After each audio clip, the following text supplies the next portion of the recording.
Welcome back, YouTubers, to Politics of Deception. As you may already know, next month the presidential debate between Donald Trump and Kamala Harris. The last time I saw Kamala debate was at the 2020 Democratic presidential debate against Biden and other Democratic candidates. But will Trump have a different strategy against Kamala? And will Kamala have a different strategy against Trump? So I put together the 2020 Democratic presidential debate into 4 parts. So the first part is divided into 10 sections. After each section, I analyzed what Kamala stated, and I will also have a separate video of all the analysis if anyone wants to watch the analysis at their own pace. Otherwise, the video will be way too long. So give me a moment while I put all this together for your best viewing. And comment below your thoughts on the candidates. Do you think Joe Biden resigned on his own, or was he forced to resign? So I'll be right back.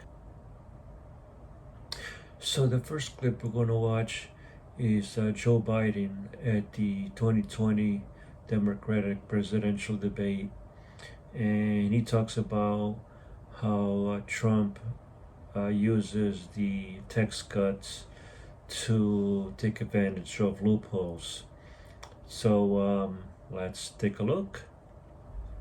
Class Americans build America. My dad used to have an expression. He said, Joe, a job is about a lot more than a paycheck. It's about your dignity. It's about respect. It's being able to look your kid in the eye and say everything's going to be okay. Too many people who are in the middle class and poor have had the bottom fall out under this proposal. What I'm saying is that we've got to be straightforward. We have to make sure we understand that to return dignity to the middle class, they have to have insurance that is covered and they can afford it. They have to make sure that we're in a situation where there's continuing education and they're able to pay for it. They have to make sure that they're able to breathe air that is clean and they have water that they can drink. Keep that in mind. Donald Trump has put us in a horrible situation. We do have enormous income inequality. And the one thing I agree on is we can make massive cuts in the $1.6 trillion in tax loopholes out there, and I would be going about eliminating Donald Trump's tax cuts for the wealthy. Vice President Biden, thank you. All right, so now let's take a look at the chart comparison that I came up with between Trump and Biden. This is Biden's current, since Biden started till current. So keep in mind that the Biden's, it might not be exact current.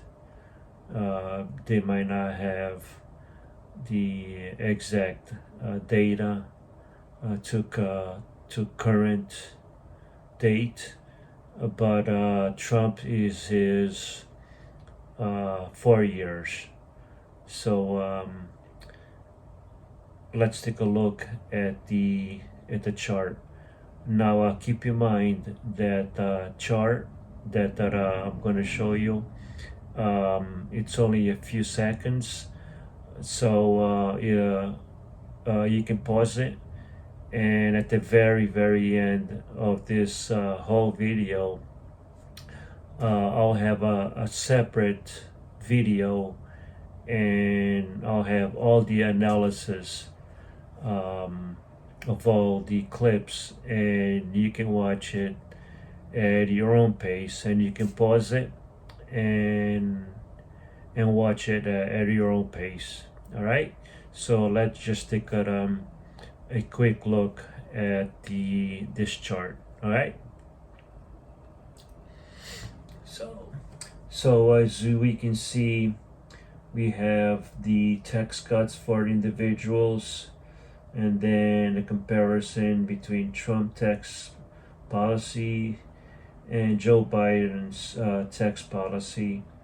So a proposal, no new taxes for those earning under 400,000, and so on. Impact on middle class, focuses expanding tax credit, child tax credits. So again, if you want more time, just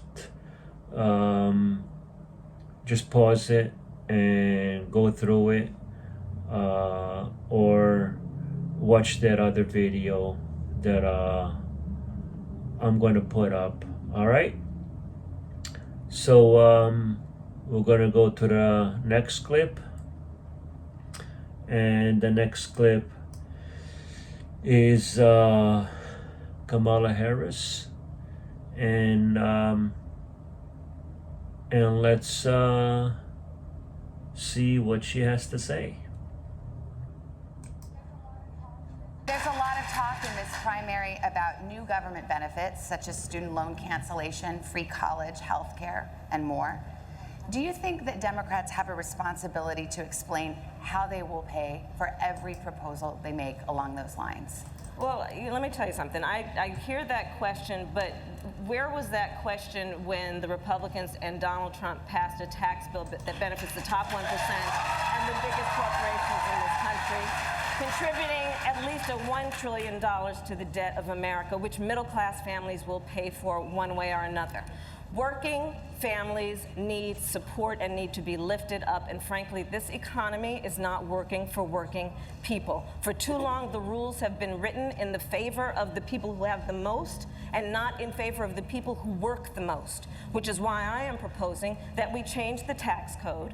So for every family that is making less than $100,000 a year, they will receive a tax credit that they can collect up to $500 a month, which will make all the difference between those families being able to get through the end of the month with dignity and with support or not. And on day one, I will repeal that tax bill that benefits the top 1% and the biggest corporations of America. Senator Harris, thank you. So she wants $100,000. That's gonna give the American people a tax break. On the other hand, Joe Biden was saying $400,000 a tax break for the American people.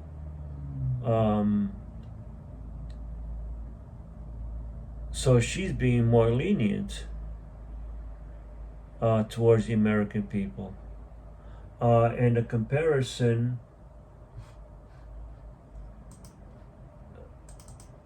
so a comparison of my analysis that I came up with.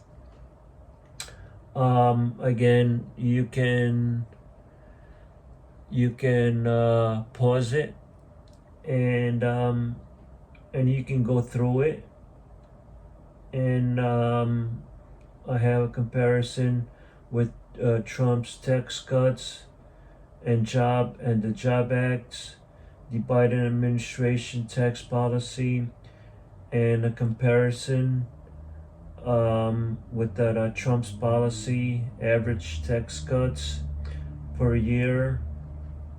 You can go through that. There's several pages talking about a comparison. So, and there's the tax credit amount between Kamala Harris's proposal, $500 per month. Yeah, she's talking about $500 per month that she's planning to give to every single American. At least that's according to my research, that's what she's planning on doing. but but just keep in mind what I mean. If she's planning on doing that, how where's that money coming from? Who's paying for this? And then there's the eligibility. Families earning less than $100,000 annually. Refundability. You can read that. This is under Kamala's proposal. However, under Trump's tax proposal, there's nothing. Individual tax rates, nothing under Kamala, but under under Trump's, there doesn't say what the tax bracket is. But again, you can go on, you can view this analysis that I came up with on my research. You can pause it, or you can watch that other video, separate video that I came up with, and see what you think. You can comment below after you see the whole video, and let me know what you think. All right, so let's go to the next video.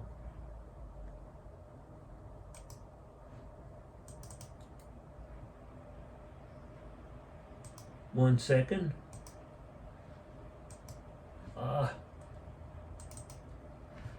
I saw next video. Please, we will let you all speak. Senator Harris. Can't afford to wait for evolution on these issues. Hey guys, you know what? America does not want to witness a food fight. They want to know how we're going to put food on their table.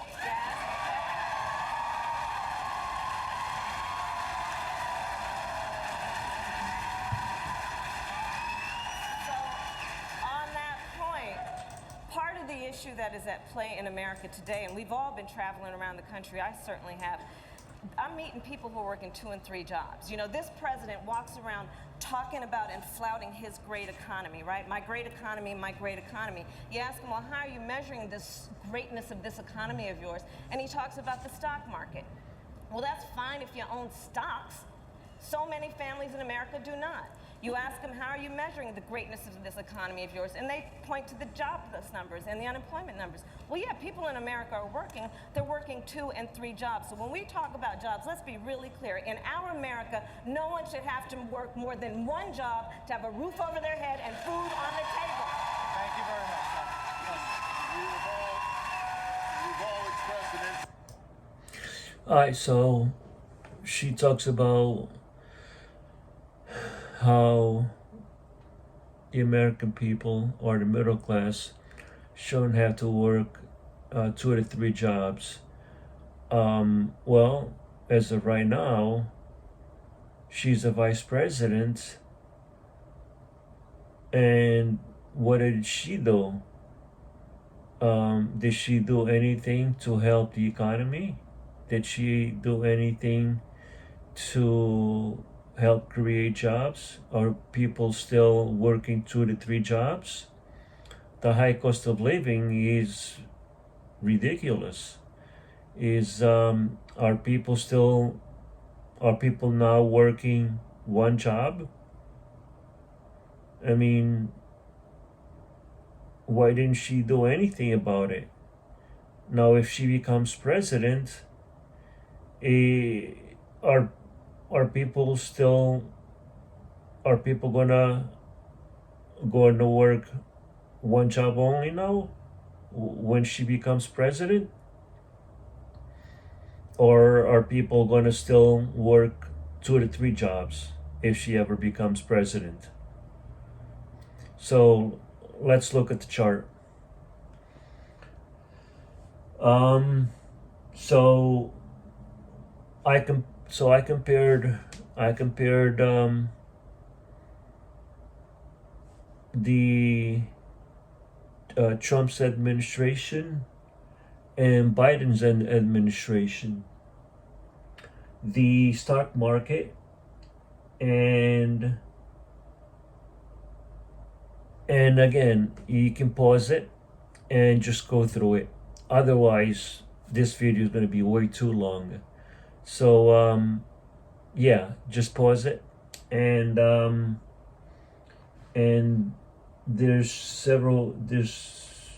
like 3 or 4 pages for this clip. Yeah, okay. Oh, and on this page, I do have a comparison. I do have a comparison. How much the gallon of milk was $2.32. Now these are rough prices. It's not exact prices, but it's just rough prices, because at some areas or some states, their prices were different. So you should just to get an idea what the prices were. So for example, a gallon of milk under Trump in 2019 was $3.32, and under Biden in 2023 was $4.34.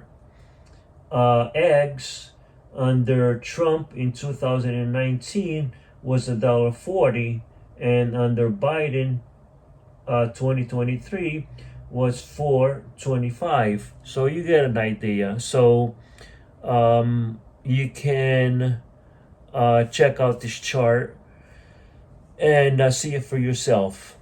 Alrighty, so let's go to the next clip. This issue, we have to think about how this affects real people, and the reality of how this affects real people is captured in a story that many of us heard, and I will paraphrase. There is, any night in America, a parent who's seeing that their child has a temperature that is out of control, calls 911, what should I do? And they say, take the child to the emergency room. And so they get in their car and they drive, and they're sitting in the parking lot outside of the emergency room looking at those sliding glass doors while they have the hand on the forehead of their child, knowing that if they walk through those sliding glass doors, even though they have insurance, they will be out a $5,000 deductible when they walk through those doors. That's what insurance companies are doing in America today. We're going to continue this discussion. I wanted to put it in a different myth about candidates, please. Candidates, please. I'm one of those parents.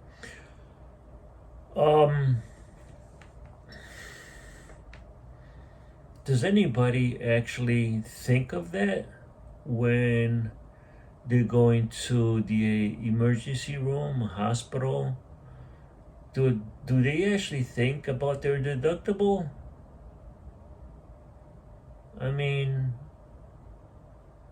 let me know. Comment on the comment section. How many people do that? Well, let's look at the analysis that I came up with. So I did came up with Kamala's health plan, and this is, I mean, I don't know how accurate this is, but it's interesting. I don't know how true this is, but it's Medicare for all Americans. There's the affordable care, the expansion Affordable Care Act, and then there's also the Donald Trump health care plan.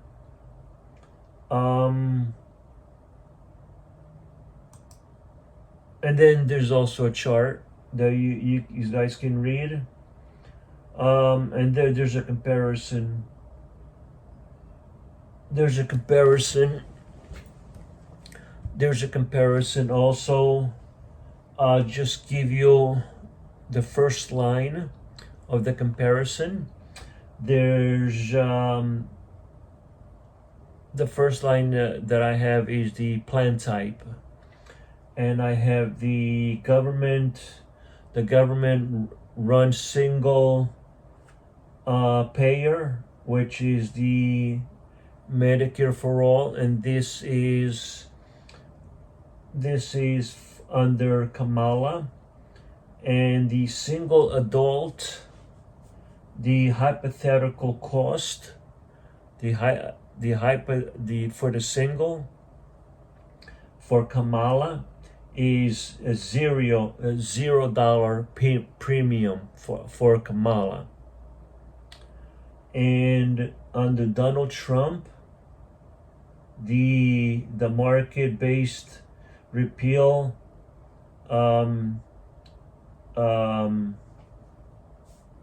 American Care Act, the Affordable Care Act under Donald Trump for private insurance with expanded options between $150 to $300 per month, moderate out-of-pocket cost. So that's basically one option under between both of them. So you can continue reading, and there's also the family health plan for Kamala is $0 for the health plan, and under Trump it's between $400 to $300 for the family. So you can read the chart, and this is what I came up with under my research. But again, I don't know how accurate this is, but this is maybe something similar, what the actual plan may be for both of them. So do your own research on what I'm showing you.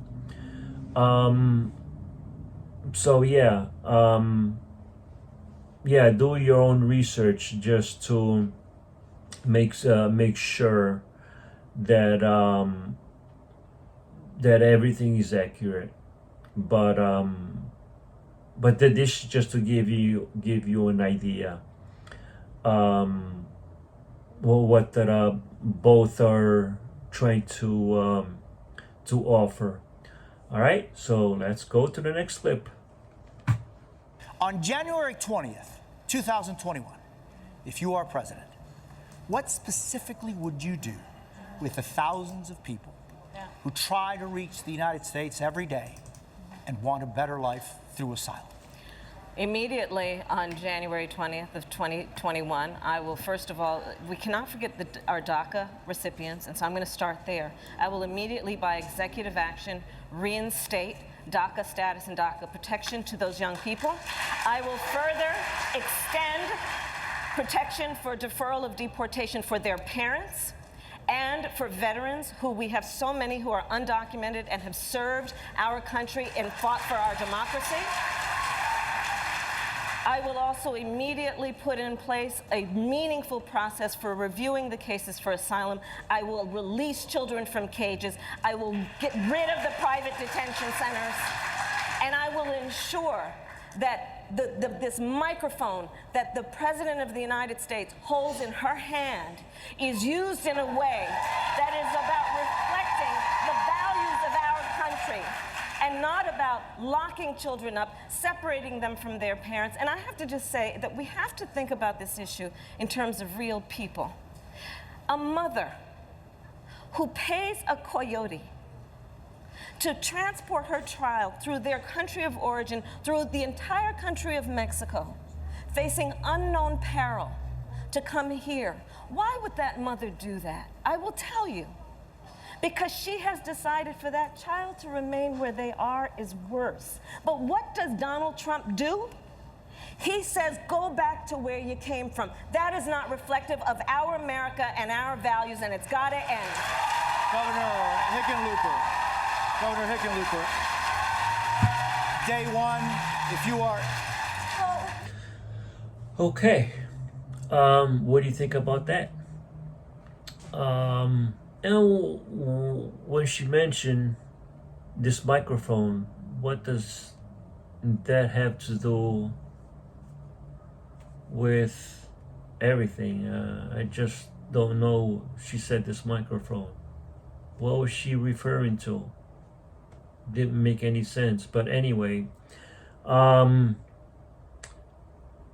and migrants, and she said so, and then she said Trump keeping kids locked up. I mean, I'm just why I'm just disgusted. Why hasn't nobody talked about who actually started these cages? I mean, does anybody know who started the cages? Which president started the cages? Why don't Democrats say who started putting kids in cages? You know, or the media say who started putting these people in cages. And Trump just followed. When he became president, he just followed what was there, and he just continued. And then now he's getting criticized for what was there already. So let's look at the analysis that I researched and came up with. So, key points from Kamala Harris's debate statement, which is the DACA, asylum process reform, closing private detention centers, comparison of Trump's immigration policies, family separations, detention facilities, and there is a comparison. I have a small chart of comparison between Kamala Harris and Donald Trump, and so you can all read that.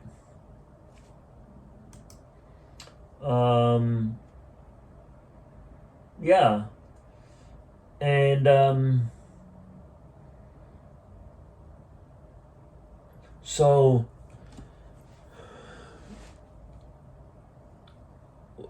how should I say this? I'm sure people already know how much some of these I'm going to say it, how much of these illegal immigrants that are in these states, because the ones from what I've been hearing are in New York, how much the government or the state are giving them for EBT and cash. A lot of money, and they're actually giving illegals $13,000 in food stamps and $5,000 in cash back. Yep. They are actually giving illegals, immigrants, $13,000 in food stamps and $5,000 in cash or cashbacks. And I saw a video. Someone had actually got a receipt that an illegal went grocery shopping and just didn't happen to grab the receipt and just left the receipt, and somebody grabbed it and posted on YouTube a receipt left by an illegal, and the balance of that EBT card showed a balance of $13,000 in change, and I believe was $5,000 in cash. And they get other incentives for the illegals, and they get furniture, and all these people that they get sheltered in hotels, secret hotels in New York City, the Bronx, Queens, all over New York. They get shelter in and a lot of veterans, they don't get $13,000 in for groceries, for food. That's ridiculous. I mean, and they're just letting these illegals come in and giving them citizenship, and they say Trump doesn't do anything, that they don't care about the people, and we all know that they're allowing these illegals to come in, giving them this and that, and giving them citizenship. We know why the Democrats are doing all this. So they all can vote Democrats. We all know the secret. We know that. What do you think? Do you think they care about the illegals? How about the people that's been here for many, many years? We've been paying our taxes. How come we don't get a break? How come we don't get thousands of dollars in groceries? Our groceries are up the roof. It's unbelievable. And if Kamala becomes president, it's going to be even worse. All right, let's go to the next clip. Well, thank you. I will say, no, absolutely not. They should not be deported. And I actually, this was one of the very few issues with which I disagreed with the administration, with whom I otherwise had a great relationship and a great deal of respect. But on the secure communities issue, I was Attorney General of California. I led the second largest Department of Justice in the United States, second only to the United States Department of Justice, in a state of 40 million people. And on this issue, I disagreed with my president, because the policy was to allow deportation of people who, by ICE's own definition, were non-criminals.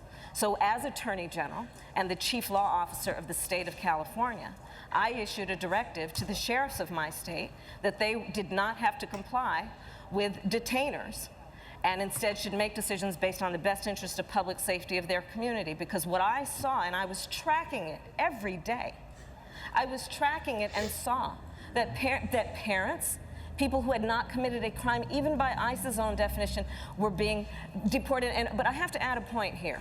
The problem with this kind of policy, and I know it as a prosecutor, I want a rape victim to be able to run in the middle of the street and wave down a police officer and report the crime against her. I want anybody who has been the victim of any real crime to be able to do that and not be afraid that if they do that, they will be deported because the abuser will tell them it is they who is the criminal. It is wrong. It is wrong. We're going to turn.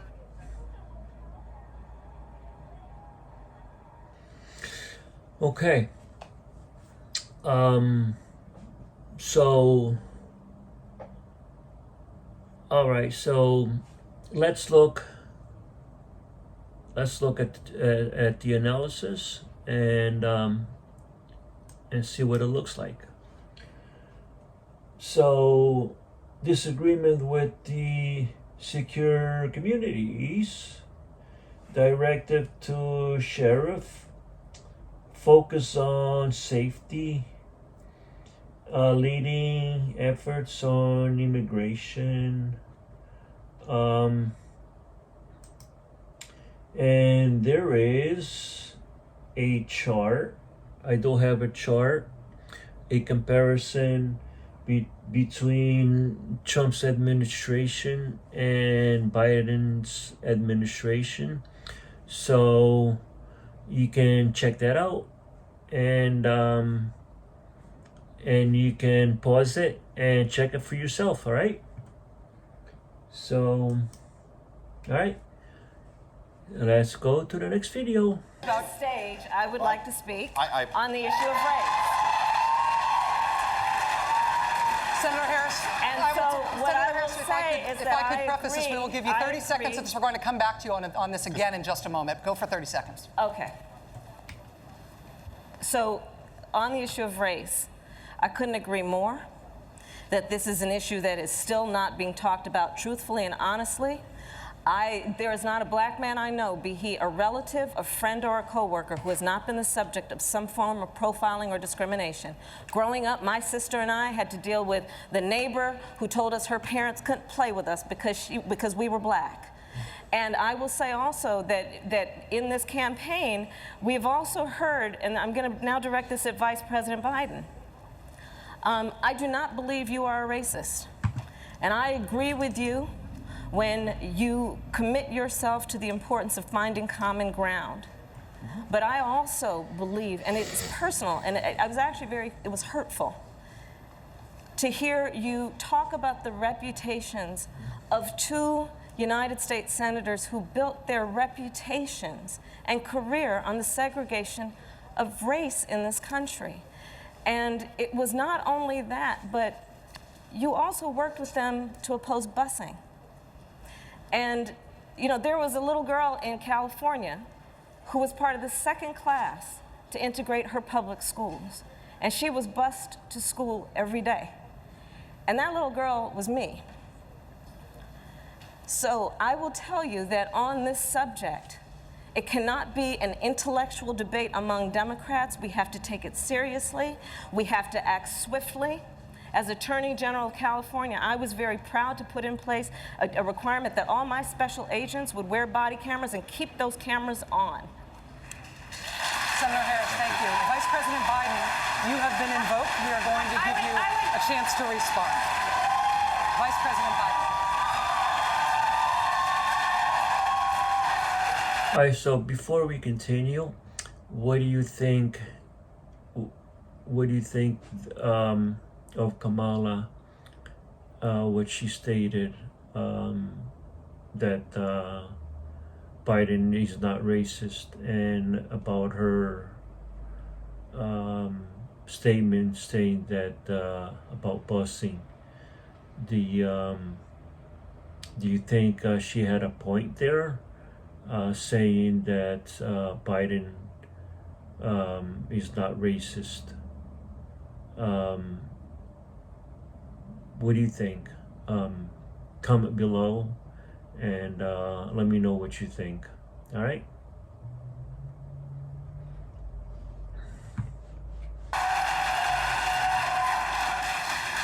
It's a mischaracterization of my position across the board. I did not praise racist. That is not true. Number one. Number two, if we want to have this campaign litigated on who supports civil rights and whether I did or not, I'm happy to do that.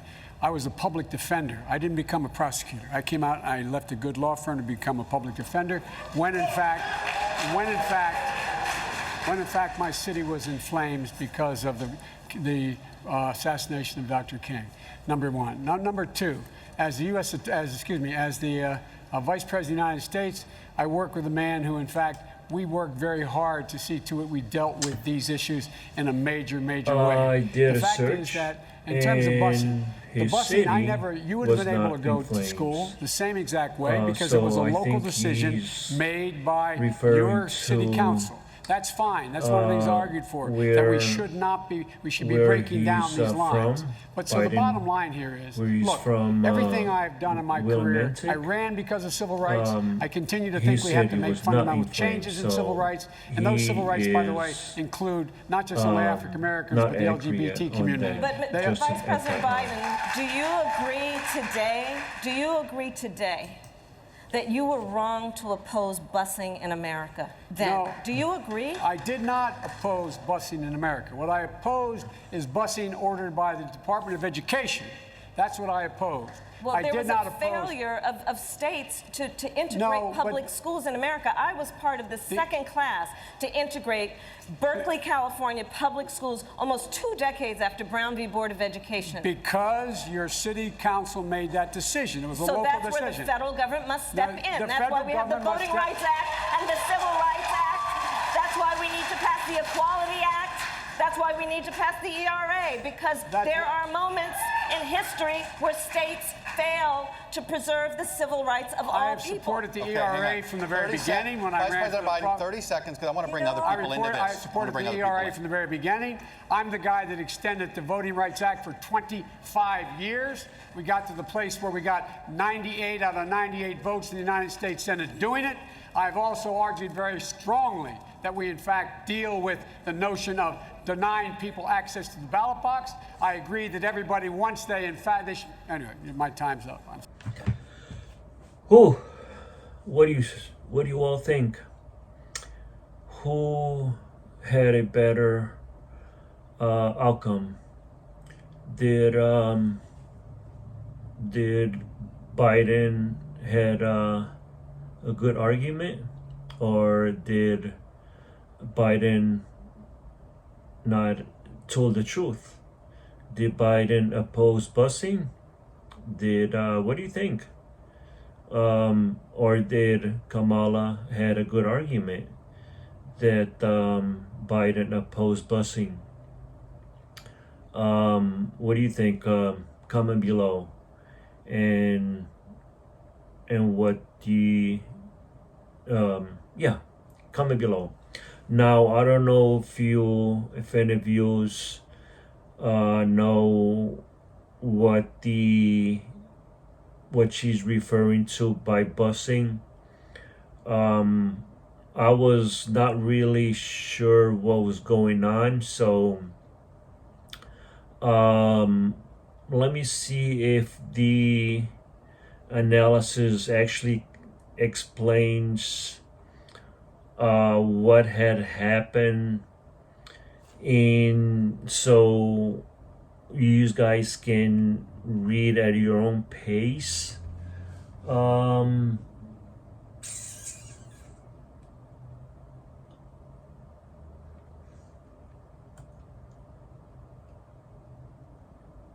So just quickly to elaborate more what this was, this going back and forth. So back when Kamala was going to school, so Kamala was going to school outside of her district. So in Kamala's district was mostly blacks, and the schools in Kamala's district, the schools in her district weren't as great. So she was going to the school outside of her district, which was better schooling, but those schools were predominant whites. So Kamala and her sister, they were taking what they call second class program, and those second class program bus were a mix of blacks and whites. So that's what they were referring to busing. And when they went to that school, and that's what they were pushing to degrade the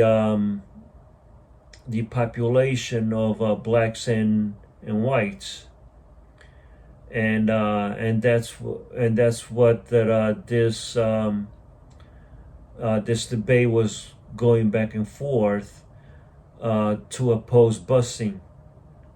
So you get a little bit of idea what they were debating back and forth. All right. So again, you can read the research analysis that I came up with at your own pace. You can read it. And the next clip is slightly shorter. And let's go to the next clip. Specifically what yours is. Well, first of all, I don't even call it climate change. It's a climate crisis. It represents an existential threat to us as a species. And the fact that we have a president of the United States who has embraced science fiction over science fact will be to our collective peril. I visited, while the embers were smoldering, the wildfires in California. I spoke with firefighters who were in the midst of fighting a fire while their own homes were burning. And on this issue, it is a critical issue that is about what we must do to confront what is immediate and before us right now. That is why I support a Green New Deal. It is why I believe on day one, and as president, will re-enter us in the Paris Agreement, because we have to take these issues seriously. And frankly, we have a president of the United States. We talked about, you asked before, what is the greatest national security threat to the United States? It's Donald Trump. And I'm going to tell you why. And I'm going to tell you why. Because I agree, climate change represents an existential threat. He denies the science. You want to talk about North Korea? Real threat in terms of nuclear arsenal. But what does he do? He embraces Kim Jong-un, a dictator for the sake of a photo op. Putin. You want to talk about Senator Russia? Harris, we're going to he takes the word of the Russian president over the word of the American intelligence community when it comes to a threat to our democracy and our elections. Thank you, Senator Harris. These are the issues that are before us, Chuck. I hear you. Thank you, Senator Harris. Mayor Buttigieg. All right.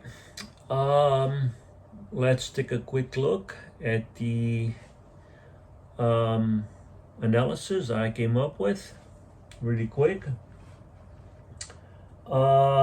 Rejoining the Paris Agreement, strengthening commitments, enhancing goals, the global collaboration, climate action plans, responses to global challenges, domestic security implications. Under Donald Trump, between January 17th and 2021, and Afghanistan, and so on, under Joe Biden, and so on.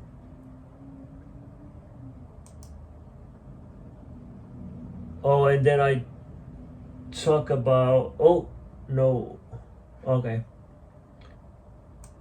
Okay, next clip is very short. So passing a middle class and working families tax cut, That's one. DACA, guns. Okay. I'm giving you credit for the first thing you said, the tax cut. I got you. Senator Sanders, first thing. The premise that there's. So for clip 9, You can check out the research analysis that I came up with, which is very short. All right, let's move on to last clip. Thank you. Well, I just want to leave you with a couple of things. One, we need a nominee who has the ability to prosecute the case against 4 more years of Donald Trump, and I will do that. Second, this election is about you. This is about your hopes and your dreams and your fears and what wakes you up at 3 o'clock in the morning. And that's why I have what I call a 3 a.m. agenda. That is about everything from what we need to do to deliver health care to how you will be able to pay the bills by the end of the month. And when I think about what our country needs, I promise you I will be a president who leads with a sense of dignity, with honesty, speaking the truth, and giving the American family all that they need to get through the end of the month in a way that allows them to prosper. So I hope to earn your support. Please join us at kamalaharris.org. Senator, thank you. Mayor Buttigieg. All right, let's take a quick look at the research analysis, and we're going to look at the Kamala's 3 a.m. agenda. Let's see. So there's the immediate threats, the foreign policy readiness, the economic responses, public health, gun control and safety, social justice and equity, the Kamala Harris health care policy, the Affordable Care Act,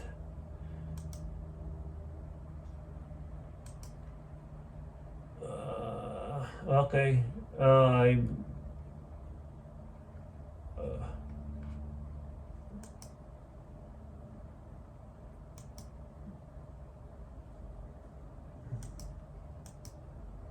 Kamala Harris healthcare plan.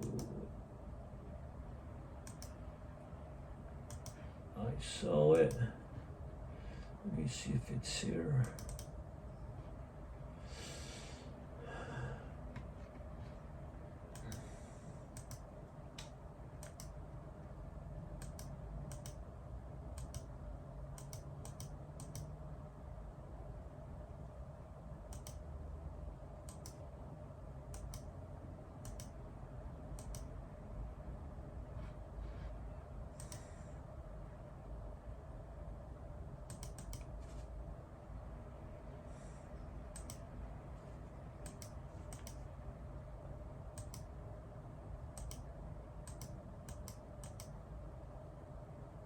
Oh, here it is. So the Kamala Harris 3 a.m. agenda. Oh, okay. Oh, I already read this. I already read it to you, which is the immediate threat, the foreign policy readiness. Okay. The economic responses, the job creations and support, the health and public safety, the gun control safety, the social justice and equity, the Kamala Harris health care policy, and so on. Oh, and the Kamala Harris's Medicare for All plan. So you can read all this at your own pace on the video that I'll be posting separate, and you can pause it, read it, and you can do your own research and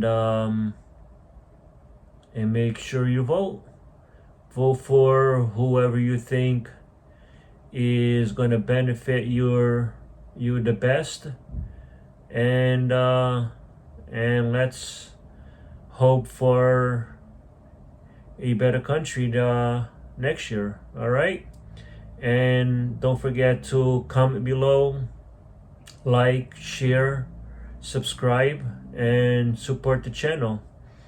And if this channel gets a lot of support for this video, I will surely do the same thing for the other videos that I have. Three more parts on this 2020 Democratic debate.